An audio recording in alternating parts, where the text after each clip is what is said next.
If you've been grappling with weight loss and navigating the challenge of menopause, I am here to support you, just like I have guided countless other women on their health journeys.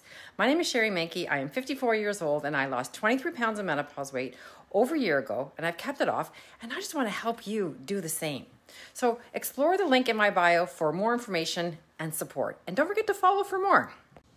Did you know that if you stop eating after dinner until the next morning has some amazing effects for weight loss and your overall well-being?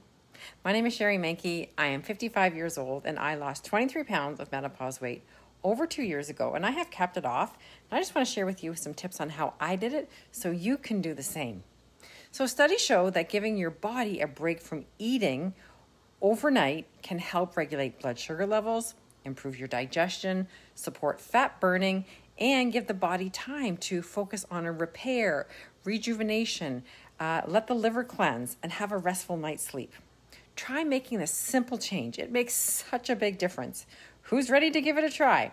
Oh, and if you want to join my new Facebook group called Transformation Women's Wellness, we do a lot of amazing challenges here to help you manage menopause and lose weight. So if you want to join, comment group, and I can send you the link. And don't forget to hit that follow button and save this video for later.